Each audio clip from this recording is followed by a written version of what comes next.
The Rings of Power has now had its Season 2 finale, but has it gone out of a bang, filling you with hope for Season 3, or has it added yet another nail to the coffin? Well, we start off in this finale with Prince Durin as he finds Deezer with the dwarves who got attacked by the king. As we see here, Deezer states the obvious by saying it's the ring that has done this to his father, and this of course all happened off screen last episode, but I think it would have been more impactful to have seen it on screen if possible, because we've been going through this thing with Prince Durin and the king and how he can't go up against his father. And so to have seen these dwarves being in that troubled situation of having to stand by while their leader is doing this to them would have been, like I said, quite impactful. Prince Durin then tells Deezer to not follow him down the mine as he goes to confront his father. And with this whole dwarf storyline, it just feels a bit rushed with the king and the how the ring has corrupted him. Like, I understand it amplifies greed, but it just feels like this all happened like a flick of a switch. It just feels like it should have had more time to breathe, and that's the case with many stories in this show. Prince Durin gets to his father and tells him to take off the ring, and if he doesn't, he'll take off the whole hand. So the king questions his strength and whether he could go through that. As we see here, he says, "You've always been stronger than me." And then we get that story about them arm wrestling in the past when he was younger, which I think was actually quite a nice little story to have told in this moment. So with Prince Durin, he's trying to get to his father's heart, tell him that he's strong and that he can reconsider taking the ring off, and he begs him to do so, and the king says a dwarf should never beg, and then he smashes through the wall. Of course, this is highly convenient for him to break through at this very moment, as his son's trying to convince him otherwise. The king shows his son the wealth of the mine, and we can see that little glow in the corner there of what's to come next. And apparently some people are upset because just before this shot here, the subtitles actually spoiled it by saying Balrog roars or rumbles or whatever. And people are like, oh, I didn't know it was going to be the Balrog. It's like, what do you think it's going to be?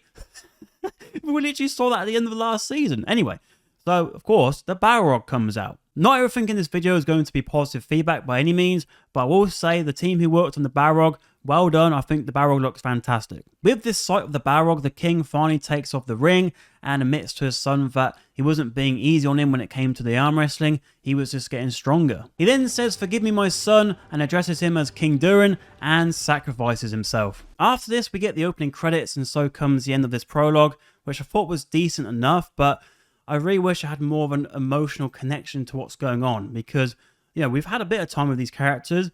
I think the king has been well acted. He's a character I have enjoyed. It's sad to now see him go, but I really wish I felt like this was an epic moment. I wish I loved this moment. Instead, I like it, but I never got to that next level, which, considering what we just seen here, if you look at this with fresh eyes, you got the king running and sacrificing himself in front of a Balrog, taking him down and causing an explosion for him to go back down to the depths. I mean, that's pretty cool, but it's just not, I don't feel the weight of it. I don't feel the depth of it. Next up, we have the stranger as he's walking through the night, and he comes across the location where those Harfoots live, and he finds this guy who's a dark wizard who apparently is an old friend. The dark wizard then says they are his kin, and there are 5 of us, or there were. And as we know later in the episode, but the stranger is in fact Gandalf. I know, shock horror, he is Gandalf. So does that mean that this guy is Saruman? Now you might be saying, hold on, these characters shouldn't be here at this point in the timeline. But Amazon are way ahead of you. They've got someone who is a Tolkien expert who will tell you that you're wrong. First thing to specify is that there's no such thing really as canon in Tolkien. Tolkien's ideas were ever evolving. So yes, as this Tolkien professor has told us, there is no canon in Tolkien because his ideas were ever evolving. And that is the case, that is true. His ideas were ever evolving, but they were still his ideas. And they've now gone, obviously he's now passed away, he can't now give us more ideas. But now you're going to take it and run with it with your ideas, which aren't as good, and change things which were already put down, which you may not call as canon, but were still things which were put down as when events happen. So why not keep it true to what it is? Why change certain things like that when you don't need to? The only reason you're changing it is so you can get people like Gandalf and Saruman in this show, because they're characters people know their name. They're from the movie. Oh my god, I gotta see these characters. Anyway, back to the episode, and the Dark Wizard tells Gandalf here that if he follows him, he'll tell him his past and his name. Gandalf tells the Dark Wizard that he didn't come alone, and that he travelled with a couple of Harfoots, and then we see revealed that the two of them, Poppy and Nori, have been captured by the Nomads. The Dark Wizard then apologises to Gandalf, saying, "Sorry old friend that I put my trust in these dickheads," basically. And they respond by saying, "My people were once kings, wizard." And that gets a pretty bad reaction by the Dark Wizard, because he then destroys this guy, and the other ones who were capturing the Half-Foots, they just run away. After this, all the other Half-Foots come out and they question, like, Dark Wizard, and he's like, "I don't really like being called that name." And he says, "I hope my actions today will lead you to know better of me." And then Poppy's like, "What, the actions of killing that dude?" And he's like, "Well, hold on, they were about to kill you." And it's like, "Well, yeah, but that's not very nice that you killed him. You don't have to kill him. Like, they're going to kill us, but you didn't have to kill him, okay?" Also, just before getting to the next bit, how come they've just all somehow turned up to this location? Like, what are the fucking chances of this? They all just turn up in the right location in this whole desert. All our characters converge here. What the bloody hell? Anyway, the Dark Wizard says that pity won't destroy Sauron, and Gandalf's like, "Well, what happens afterwards? Are you going to want to be his successor?" And he's like, "Well, what with me? And in time, we'll both be his successors." Gandalf's like, "I'm not going to do that, mate." And then Dark Wizard's like, "Okay, well, I've got no option than to destroy everything." He hopes that from this destruction and losing the people he loves the most, that Gandalf will understand the suffering that is about to come should Sauron prove victorious. Luckily for them, I believe everyone survives this, and a lot of that comes down to Gandalf here using his power to keep the rocks afloat. And so Nori's able to save herself, as well as the leader of the place, who is called... what's she called? Gundabel Faller. Next up, we go to the lovely place that is Numenor, as we have the High Priest here saying that we expect answers. What is the meaning of this? Why are they gathered here? And I do love some of the extras, because, I mean, this person underneath my webcam, I mean, she looks like she can't be arsed. Like, can we just get this over with? Pharazôn comes in here to tell the leaders of the faithful here that the Sea Queen is a phony. She's bewitched the sea. That's how she got the approval of the Valar. And that she's actually been working with Sauron. The High Priest here is then like Sauron, and then gets given this piece of paper, and that apparently convinces him that yes, she has indeed been working with Sauron. But what the hell is this piece of paper? Like, where did Pharazôn get this? What's been written on this piece of paper for him to be convinced otherwise? What is going on? Why is this one piece of paper now just throwing everything out the window from last episode? So now apparently all the faithful are now declared as traitors of Westernesse. Okay. We then see Eowyn go off to her father, Elendil, and warn him about this whole new situation. And we see a Numenor guard sort of snooping around, trying to find if there's any more faithful in the area. And she's like, no. And he's like, I think there might be. And he's like, should I tell Pharazôn about your rude behavior? Should I do that? And he's like, I don't want to be told off by Pharazôn, so I'm going to move along. Like, what the hell is that about? I mean, he's very suspicious, and he looked around the corner, and he just gave up on it because he was worried about he's going to get a spanking from Pharazôn. Elendil then speaks to the Queen and says they must flee and travel west, but she's like, no, this is where I belong. And so he's like, well, where should I go if not with you? The Queen then brings attention to the sword next to him that is called Narsil, and says to reclaim his lordship. And then we get a very similar scene to one we've seen before with Aragorn in Lord of the Rings.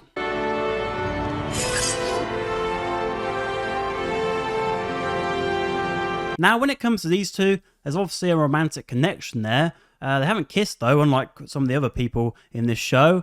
But every time we have a scene with them, it just feels like they're just sort of ticking boxes. Like, let's just get this information delivered, get a bit of exposition here.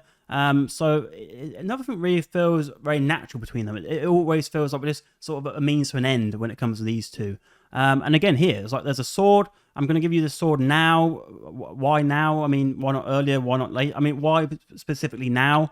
And also, where does this sword come from? That's another question. Like, maybe I missed that. Maybe I've missed some information here, which has, passed me by. But some of this just feels like, okay, well, let's put this in there so we can get these characters where they need to be for season 3. Following this, we go to Region and resume the battle from last episode, as we see Galadriel here help save some of the women and children. Galadriel, though, unfortunately leads them into a trap of orcs, and she's like, just take me, I'm the one your Lord Father wants. The orcs like, give us one good reason why. And she's like, I'll give you 9, obviously referencing the rings.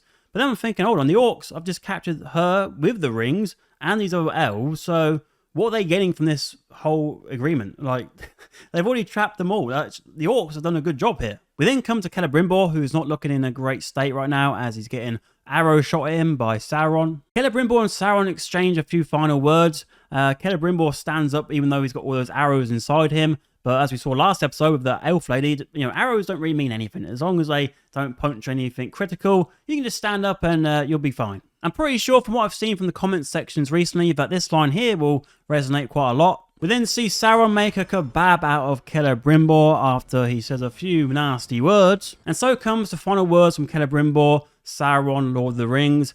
And this has definitely been the strongest storyline. It is, of course, the more focused one of this season, with it being around the Rings of Power. Celebrimbor, I said last video that I think Charles Edwards played him well, but the character was so stupid, so gullible, so easily manipulated, and I think this could have been much better written. Because Eregion as a storyline, just there's so many things that were convenient. I mean, the elves, was it Medania? That never really got fleshed out well enough for when she died last episode. It became very silly. And you know, again, I think Sauron's played well by Charlie Vickers, but I was just hoping for so much more from what we got here, because it's, you know, this was quite interesting seeing Sauron use his powers in this way, but for how dumb it was, it just really, you know, takes that magic away from it. That it could have been great, but unfortunately it's not. And so, you know, it's a storyline which I think if it had some more work done to it and it had more time to breathe, you know, it didn't have to keep going back to storylines like which weren't going anywhere, then this could have been better. And I think really looking back, they should have focused on this way more. But then they're in their mind, it's like, well, we can't do that. Otherwise, we're going to have no scenes of Isildur or anything like that. But like, who cares? Isildur, we'll get to him in a minute. We haven't even seen him yet in this episode. Like, that was all completely waste of time, really. Like, every time we went back there, it was the worst one by far, that storyline. Even Numenor was better, and that's with the whole Pharazôn bollocks. But yeah, so anyway, there we go. Celebrimbor has now died. As we can see, this has clearly affected Sauron, with that tear going down his face. Now, this is definitely divided opinion. Some people I've seen online love this. So they like to see the more emotional side of Sauron, whereas others are like, why is he crying? Like, why is he crying over Celebrimbor? He knew what he was doing. Why is that, you know, triggered his emotion to come out? Do we need to see the emotion from Sauron? Can he not just be, you know, the evil that he is? So yeah, where do you stand? Let me know in the comments. We then see Glug the Orc enter the room and ask, are you him? Are you Sauron? And I say to him, have a wild guess, dude. Sauron responds to him by saying, I have many names, which I think is the third time he said this. So that's definitely going on the merch. And you know what would have been great if we just saw Glug respond to him by saying, are any of those names Sauron by any chance? Next up, we go to Theo and Isildur, and Theo asks him about his mum and how he got over it. And I'm like, hold on, in the first episode or second episode, we started this, and now we're still on this point in the finale. It's like, this really just shows how little we've progressed with this storyline. And it makes you think, like, why don't we just cut Isildur from this season? Like, every time we go back to this storyline, it's like, oh, not again. Not again. Theo tells Isildur that he's not going to go with him and he's going to stay put. And then Estrid enters the room, tells him a bit about her boyfriend and how, you know, he's shown kindness, which she thought was love, but it just makes her feel ill. And so now they kiss each other, and the music does exactly the same as last week. It goes like proper, like, oh my god, this is an emotional scene. And yeah, so they kiss, and Estrid and Isildur are a thing. And yeah, I mean, I don't really get this. I don't understand how we've come from this. Like, they found each other in the woods, then she wants to kill him, then she saves him, then she has a boyfriend. He's like, oh crap. Then she's like, oh yeah, boyfriend's not too good. I like Isildur. For what reason? I don't know. Apparently because he was there for her once in the woods. Anyway. And then now they're in love with each other. So there we go. Great love story. We then go to Pharazôn's dickhead son, who discovers that Isildur is alive, and he doesn't look best pleased, but he says he never gave up hope. He gets told by Pharazôn Jr. that he can't take the low men with him, they're not allowed, and that now his father is king, and that Isildur's father is wanted for treason. The pair then get into a bit of a ruckus, and Isildur's like, I saved your life. And I'm pretty sure that was in season 1, but I really vaguely remember it because most of season 1 has been forgotten. Actually, tell a lie, who can forget Waldrig? Waldrig, what an absolute goat he was. R.I.P. Waldrig. Pharazôn Jr. then states that anyone who's left here will help gather timber for his father's armada. And that's it. That's the end of this storyline for this season. What an absolute load of crap this was. Next up, we go to Galadriel as she gets taken by the orcs to Adar. And as we can see, Adar looks very different here because he's been wearing Galadriel's ring, Nenya. And he says when he last looked like this, he was known by another name. He says that this name was the name he was given, but Adar is the name he earned. and so we never actually see him reveal his true name. He then wants to earn that name Adar back and take down Sauron, so he gives back the ring to Galadriel, and he wants to create a lasting peace in Middle-earth. That's right, Glug betrays Adar. I can't believe it. I've been saying his name is Glug this whole time. So yeah, there's a little bit of an Uno reverse card thing happening here with Glug, because we all expected him to betray Adar, but then we think, oh, hold on, maybe he saw some loyalty. No, he did not. We have seen a couple of times recently in the season where Glug has not been fully supportive of Adar, and obviously these orcs agree with him as they help kill their leader. And, with Adar, that means he's dead. So, was he a good character? Well, I think he's one of those, like many of them, who had potential but hasn't been fully explored and never had time to breathe. He as a former elf, there's some interest there with him.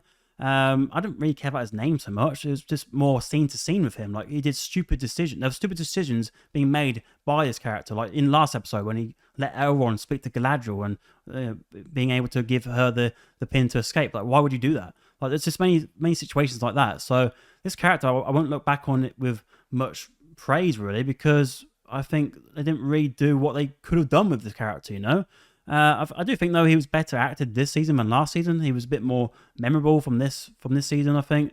Last season, it just felt like a kind of generic sort of bad character. So, yeah. There you go. That's Adar gone. A bit of a shame, because like I said, I actually didn't mind him compared to many of the characters in the show. But, yeah, that's one way to go, getting killed by your children. Adar's dying words are, "my children." Sauron says, "they're not children anymore." And then we got Glug here, look at him like, "You're my new daddy, what should I do? I'm going to show you what I can do." Boom! And he stabs him and gives him his final blow. So yeah, there you go. I don't know, it just sort of feels a bit weird, this whole scene. Glug then asks his new master for orders, and Sauron says to go to Region and leave no elf alive. And with Glug, like, I understand he didn't like Adar, that's fine, but why is this like the enemy of my enemy is my friend situation with Sauron? Like, did you really think this would be the best way forward? Like, he's going to be someone who's going to treat you better? I don't really understand. Considering he's never met Sauron or really seen Sauron, it's just sort of like, yeah, I'm going to take a risk on my orcs. Like, I know they're dying all the time, but I'm sure this guy is definitely better, even though he's apparently evil. Anyway, orc knowledge is orc knowledge. And the best thing about all this is that Galadriel was back there, just waiting her turn. She's like, okay, I'll just wait till your meeting's over, and I'll be right here by the tree. Hail the new Dark Lord, who could be worse than the previous Dark Lord, but we're going to take a punt on it. And that all makes sense why Galadriel was staying put, because she was ready to take a swing at Sauron once the orcs had left. But I don't think that's the brightest idea. Did you really think this was going to work, Galadriel? Well, let's find out if that does. No, it does not. Sauron then eyes up Narya and says that it's even more beautiful than Celebrimbor led him to believe. And that just reminds me of the whole fact from season 1 where they're making these rings and they're in a Region. Galadriel's there with Celebrimbor. Then Galadriel finds out about Halbrand being Sauron. And she decides not to tell Celebrimbor because, I don't know, why not?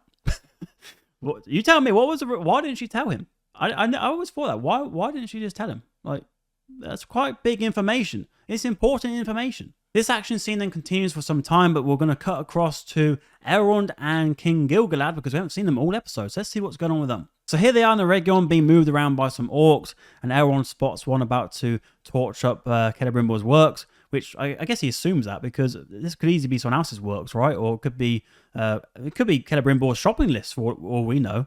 Also, why is his stuff outside anyway? I mean, why not just, it's all up in the top tower, right? Why don't they just burn it where they were? Like, why do they bring it all outside to burn it? Anyway, they've done that, so there you go. Elrond then happy about this, and he sets fire to one of the orcs. It's lucky for Elrond and Gil-galad that they can't be harmed by the orcs because Sauron wants them both unharmed. Back to the Sauron and Galadriel fight, and Galadriel uses her kicking power to take him down a level. She then starts seeing different versions of Sauron throughout the fight, this one being of Halbrand, but a bit more of a clean-shaven one this time because I'm guessing they didn't want to wait for Charlie Vickers to grow back his beard. Then we have like a Rey Palpatine moment where she's fighting herself for a brief moment. And I gotta say, I did quite like Evil Galadriel's looks here because that is a look I make at this show quite a lot. And just in case you're already missing Celebrimbor, Sauron does turn into him for a brief moment. I can't say that I felt this fight scene was as epic as I guess they were hoping for, but this did surprise me. Here we have it. Galadriel finally gets penetrated by Sauron.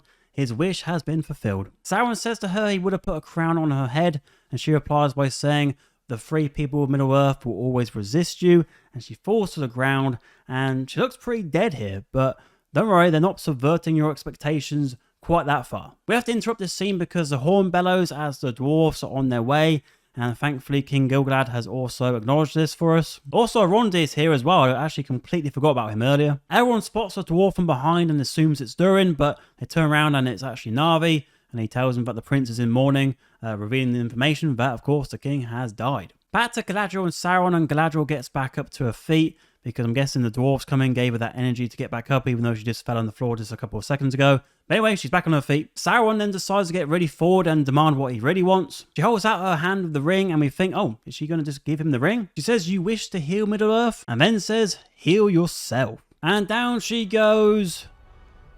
Sauron can't quite reach, and yeah, she falls. Glúdin comes in to provide even more bad news for Sauron by saying they're overwhelmed. And as we see here, Glúg, well, he made a bad decision, didn't he? Galadriel did not go splat on the floor, as we see Arondir and co find there and help heal her. More precisely, King Gil-galad uses his ring to help heal the wounds which are actually drawing her into the Shadow Realm of all places. King Gil-galad says he can't save her, but Elrond says that we can, in reference to him using Galadriel's ring. Moving closer to the conclusion of this season now, and we have Poppy, and she starts to say something that Mr. Burrows once told her, and then we get a bit of a montage scene. One of the things we see here is the funeral for King Durin. We also see Elrond look onto the burning Eregion, and Isildur look back on Estrid as he's going away to Numenor. We also see more bollocks on a paper as Pharazôn's aide tells the queen about what's going to happen to her, I guess. You see Elendil go away on horseback. The montage then stops. We go back to the Harfoots and they say thank you to Gandalf, or at this moment it's still called a stranger, but they say thank you kindly Grand Elf. And at this point I was like, oh my god, no. No, they're going to do it. They're going to bloody do it, aren't they? Also, why are they even calling him Grand Elf anyway? They saw him with the Dark Wizard, and they see that he's a better version of the Dark Wizard. Surely they'd have called him Light Wizard or something, or Good Wizard. I don't know. They would at least know he's a wizard, right? Nori and Gandalf then split up because she wants to walk her path and says that he should walk his. And yeah, I mean, great adventure. They left at the end of season 1. They went into the desert briefly, got met up by Poppy. Then they found this place, and now they're splitting up. So yeah, fantastic bloody adventure that was. Anyway, in all this rubble, Gandalf does find his staff, finally. He then takes over to meet Tom Bombadil, or Bomb Tombadil once again, and he realizes that, yes, they're going to call me Gandalf because of the whole Grandalf thing. So yeah, there we go. Gandalf confirmed, the thing we all probably knew from the first appearance of this character, but now we know it's definitely Gandalf. So yeah, that's been the aim of the season, and there we go. He's got his staff and he's got his name. The two of them sing a song together, and that's the end of them for this season. And I gotta say, the whole Harfoot storyline just didn't do anything for me at all. They didn't really do much. Gandalf's got his staff and he's got his name. Tom Bombadil, I mean, also how he got his name, ridiculous. I gotta say that. Tom Bombadil as well, like, you know, in the book he's so magical, and someone who's more maybe suited to a Alice in Wonderland sort of story. He's so magical and different from the rest of the characters in the world, but here it just feels so ordinary, and they just it feels like they're putting the songs in there just sort of try and make people happy about including him. But I've always thought he was a very difficult character to transfer from the page to the screen. So yeah, I've not been that impressed with anything we got from all these characters in this part of the story. Also, we get one last shot of the Dark Wizard, who I'm pretty sure is Saruman, right? It's like, you know, it's got to be in it. And yeah, so I'm guessing we're going to see him a lot in season 3, which apparently is very close to being renewed. So yeah, it might even be renewed by the time you're watching this. We then get a bit more of a tease for season 3 as Nari tells King Durin, who's not quite yet King Durin, that his brother is actually gathering support. His brother, who hasn't been in the story at all, really, has he? I mean, I think he's been name dropped a couple of times, but, you know, considering he had a whole father-son story, it feels a bit odd that the brothers now being included in this and sort of coming out of nowhere. But anyway, so I'm assuming that we're going to get a lot about his brother now in season 3. Galadriel wakes up in her new clothes with Gil-galad and Elrond, and also Arondir with her as well. Let's quickly focus in on Arondir, because this season he's not really done much, has he? He's just sort of saved the day a couple of times. Without Bronwyn, I don't really know what they're trying to do with this character now. He's part of these elves now, I guess. But yeah, I think considering... Also, what the hell happened? Hold on. Last episode, he was on the floor after Adar stabbed him. And now he's fine? what was the point of that? Why even show him getting stabbed if he's just gonna be fine? Like, anyway, that's another whatever. Who cares? Who cares at this point?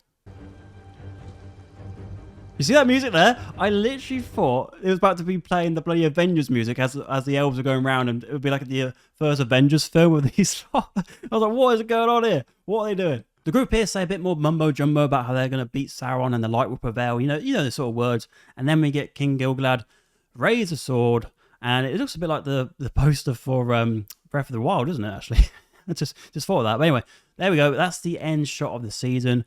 Yeah, quite a beautiful landscape there. But yeah, there we go. Season 2 of Rings of Power has been complete. So what are my thoughts overall on this season? Was it better than season 1? I think it was, but not by a lot. But it's still doing the same mistakes again. It's still spreading everything too thin. It's trying to have too many stories in 8. You've got to think it's 8 episodes. 8 episodes, they are about an hour long, I'll give it that, but there are only 8 episodes in the season. And you know they have it sort of paced out, so there's going to be a big action scene in one episode, usually towards the end, like we saw with episode 7, the Battle of Region, and that was really a letdown. Like I said, like when I did that video last week of that, where we had so many stupid things happening, like the whole dam thing. That was ridiculous, really. And so it was all this build up just for this. And it wasn't worth it. It wasn't worth it. And so then we look back at the rest of the season. What we got? Well, we got things which are part of Lord of the Rings lore. We have Barrow-wights. We have Tom Bombadil. We have Ents and Entwives. There are things here which people will look at and think, oh, that looks like Lord of the Rings.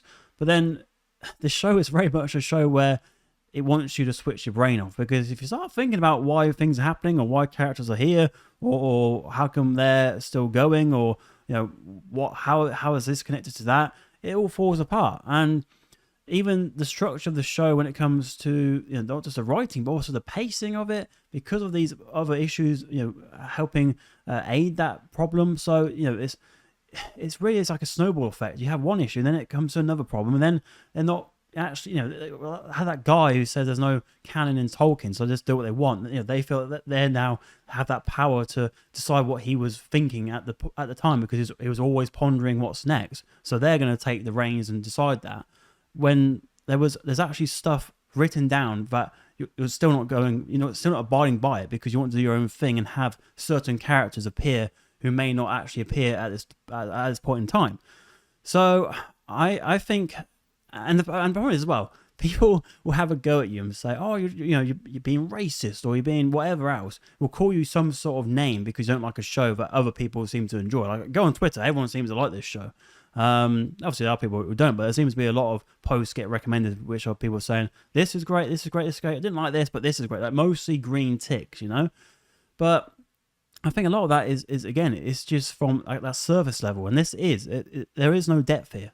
And I think for a lot of fans of Tolkien, a lot of fans of the Lord of the Rings story, The Hobbit, everything, like those books had depth and they had nuance with them, whereas this doesn't. This is very basic compared. And I've even seen people bloody compare this to Lord of the Rings, compare it to Game of Thrones in terms of a TV series. But I'm like, come on now, do you watch Game of Thrones? I know that didn't end well, but when Game of Thrones was at its peak, this is nowhere near that. Are you having a laugh? Anyway, so yes, to sort of end this rant, I'm like, I think people will enjoy it if they're just looking to switch their brain off and watch something which is in Middle Earth. Boom, here you go.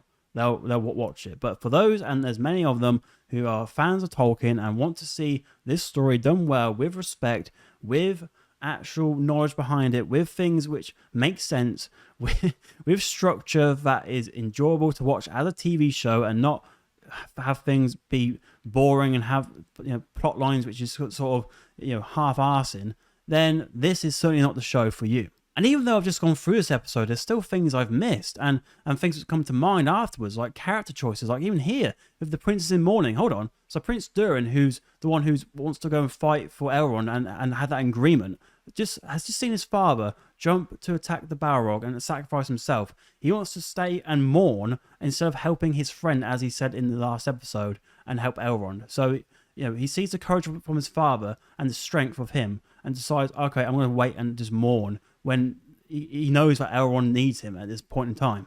So again, I feel like Durin really at that point would go and help Elrond. He wouldn't not be doing this. And if I were to rank the storylines from worst to best, I think definitely at the bottom would be Isildur's with, you know, him and Estrid. Like, she wants to kill him, then she saves him, then she reveals she's got a boyfriend. He's not very happy, but then she's like, I don't really feel the love for him. They then kiss, and then that's it. She's not allowed to go to Numenor. Okay. Then we've got the Harfoots, who go on a journey slightly. Poppy catches up with Nori and Gandalf, and he then somehow blows them away high up in the air. They survive this fall. They get split up. Then they're with this other Harfoot clan who are completely forgettable and boring. And Gandalf's with Tom Bombadil, who's not quite Tom Bombadil, and he's just sort of there to give him like this side quest to find his staff and eventually find his name, which is thanks to the Dark Wizard. He's able to get a bit more information about himself. It's very vague, and he gets the whole Gandalf name reveal, and the Dark Wizard stuff as well at the end. It just felt like we hadn't got time. Let's just get everybody in this one area right now and get it all done with. So then that'll be that one. Then Numenor. So I think it'll be Numenor. The whole Pharazôn thing with the eagle. Then we have the Queen with the Valar, and then there's a piece of paper which says she's been working with Sauron, which means Pharazôn can still take control. And that was really terrible. Like, I know there was more of Numenor compared to like Isildur, but Numenor was probably one of the most stupid things ever. Like, it's just nothing made sense at all. And then there's things like the sword being revealed just because we need to get the sword out there and get him ready for season 3. So yeah, there'll be that. Then probably it'll have to be the I guess the elves. I mean, what happened to Elf in episode 2? He didn't really come back again, did he? So I guess he'll be back for season 3. But yeah, King Gilgalad's just weird to me. Like, I don't know. I think the actor, it just doesn't feel like a right fit there. But anyway, we had the elves and with Elrond and that. I mean, they were sort of here and there. They went on that little adventure, didn't they, with the Barrow-wights, and yeah, they didn't really do. They're sort of here and there throughout the story, weren't they? Obviously connecting with the Eregion storyline eventually. So it was more so the dwarves who had their story with the Mithril and the king being corrupted by the ring, and then of course the main story with Celebrimbor and Sauron, which is probably, like I said, I think that is the best. Just about, I do like the king, and it's a shame he's dead. Adar as well, that goes alongside the elves as well with Galadriel, who was sort of here and there in the season. She sort of had a bit, I think, towards the start. Then she was away for a little bit. Then she came back into it towards the end.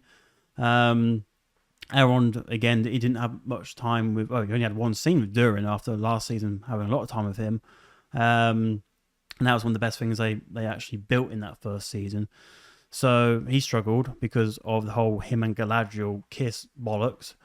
And then we got bloody, like characters who have died now, like Adar, who actually didn't mind, and King Durin, who again I didn't mind, even though it was stupid how quickly he gets corrupted. So that's the issue there. That's how quick things happen for that story. And for Celebrimbor and Adar, sorry, not Adar, for Sauron, it's how stupid Celebrimbor is, and how little development we get for the other elves, like Medania, who bloody gets killed in the last episode. So yeah, there's so many little things to pick up on which are an issue. But again, I think a lot of people just sort of don't want to look at that. Don't want to sort of just let it pass them by because they're like, oh, Barrow-wights, that's from the book, or that's pretty. That looks like the movies. So it's I just think it's very simple-minded to not look at these issues, and then that's not even mentioning the whole difference from the lore, which apparently doesn't matter. There's no canon for Tolkien apparently. Which obviously people have an issue with, which I can understand because there are things which, why change it? Why add these things in? Why do stupid things like Gandalf? I mean, why? The reason is why. We know why. Certain things they want in the show which they couldn't have otherwise, could they? So yeah, I think in terms of season 3, am I looking forward to it? No. Will I watch it? Of course I will. I'll watch it. And people say, well, if you don't like it, don't watch it. I hate that argument. I like Tolkien, and I like this world, and anything created in the Lord of the Rings world and Middle Earth, I'm going to watch. I'm going to watch it because I have to see for myself what this is. I'm invested in that. For good or worse, I need to watch it. It's not you know, it's a difficult thing. And I want to talk about it because I want to actually criticize things which are bad, and I'll praise things which are good. I always do that. Like I said, I think the Balrog was good. Again, that scene at the start, that would have been a great scene if other episodes, built it up to be a scene that would be a great finale for this character, for him to make that sacrifice. But it wasn't. Like I said, it was all done so quickly. So yeah, that's my thoughts anyway on the finale of Rings of Power Season 2. What are yours? Let me know all that down in the comments below. I would love to know, honestly, like, what do you think they should do for Season 3 to make it better? And are you going to watch it? Tell me everything. Tell me all your thoughts. And if you fancy watching another video on screen, I have a couple of my recent reviews.